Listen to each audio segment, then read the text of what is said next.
Aloha! This fire safety video has been produced in the hopes that it can save lives. We'll start talking about the largest fire Honolulu recently had that took several lives and damaged millions in property damage. On July 14, 2017, the 36-story Marco Polo condominium had a building fire that claimed 4 lives and injured 13 others, including one firefighter. It is one of the most destructive fires in Honolulu's history, with over 200 units that were damaged or destroyed, with more than 100 million in damages. Many of the condo units did not have smoke alarms, and occupants were not alerted to the fire. There were no well-practiced plans to evacuate the building, and few had a disaster kit to take with them after they evacuated.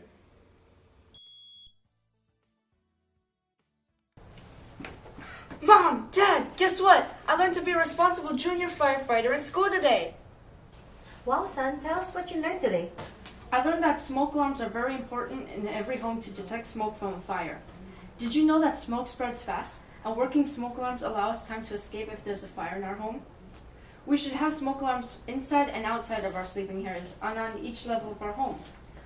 Honolulu Fire Department does not recommend installing them in the kitchen or bathroom due to the probability of a false alarm. Wow, tell us some more. Wait, I remember learning this all from elementary. I heard that a single beep or chirp means that the batteries must be changed, right? Yes, sis, that means we need to test our smoke alarms once a month and change the batteries annually. Also, everyone should do a fire check of their home. Ensure that you do not have what we call an electrical octopus. Hey son, do you know what an electric octopus is? Yes, Dad, an electrical octopus is... This isn't good. We shouldn't overload circuits. Also, we shouldn't run electrical cords under carpets or rugs. You do not know if they're frayed and could start a fire. Check all electrical appliances for frayed wires. Here's an appliance that could start a fire in the kitchen. Wow, you're right. We should do something about it. And I agree. We should fix or replace damaged or cracked wires inside the house. We note the following hazards when we look for electrical violations. Piggybacking, when multi-plug adapters and power strips are plugged into each other. Or daisy chaining, when extension cords or power strips are plugged into each other. What should residents do in the event that they have to evacuate their living area? First of all, residents should know how many doors it is to their nearest fire exit in the event they have to evacuate the building and crawl in the hallway because it's filled with smoke.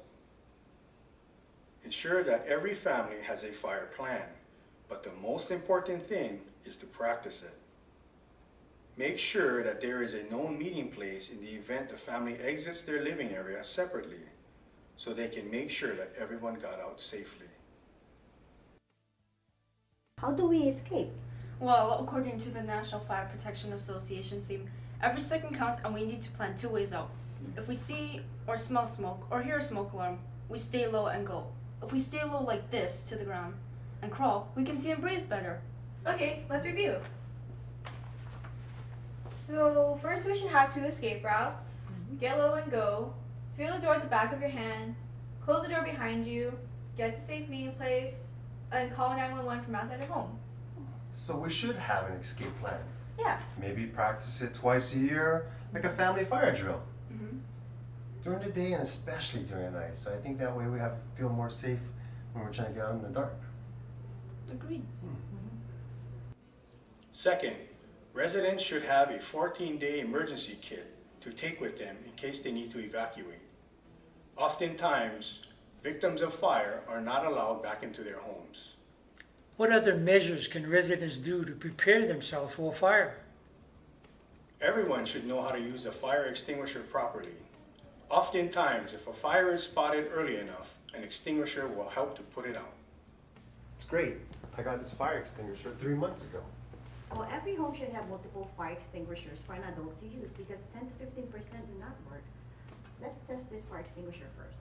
Mom, Dad, we should put the fire extinguisher where it can be seen and reached easily. Well, where they should be located? Outside the bedroom and just outside the kitchen. Hey, Dad, how do you use a fire extinguisher anyways? It's easy, son. But first you have to make sure you have an exit. You don't want to find yourself trapped in a room. And then all you have to remember is pass.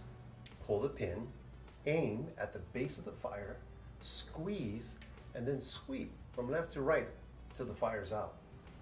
For fire extinguishers, the Honolulu Fire Department recommends a minimum rated 2A 10BC multi-purpose type fire extinguisher for inside your living area. Place your fire extinguisher in an accessible place near an exit. Fire extinguishers are only to be used on small fires, about the size of a small rubbish can.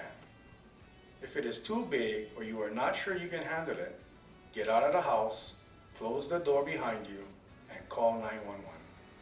I learned that if a resident is trapped inside their bedroom, they need to stuff wet cloth under the door to decrease the flow of smoke. Make sure you keep a bottle or some sort of container with water to do that. They also need to signal with a cloth outside a window to alert first responders that someone is still inside. Most of all, residents need to keep a flashlight and slippers or footwear under their bed in the event of a fire in the middle of the night. If you have to evacuate in the middle of the night in the dark, you will not be able to see if there is smoke and you are confused. Anything else you could think of to have residents better prepared? Any additional comments to share with the audience? Other causes of fires are smoking in bed and the use of candles.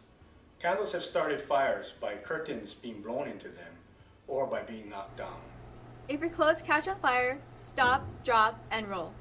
Cool a burn with cool water at least 15 minutes. Seek medical attention for serious burns. Don't stall. Call 911. Yes, when there's an emergency, don't stall. Call 911. If there's a fire at your house, don't call from home. Call from your family's safe meeting place. Get out and stay out. What information do you give the fire operator? Who? Give the fire operator your first and last name. What? Explain what is wrong and what type of help you need. Where? Know your full address or location. Stay on the line as the fire operator may need more information. Thanks, Captain. That was very educational and informative. The stark reality of it all is that a fire can take lives and also damage personal property that can affect many people's lives for years to come.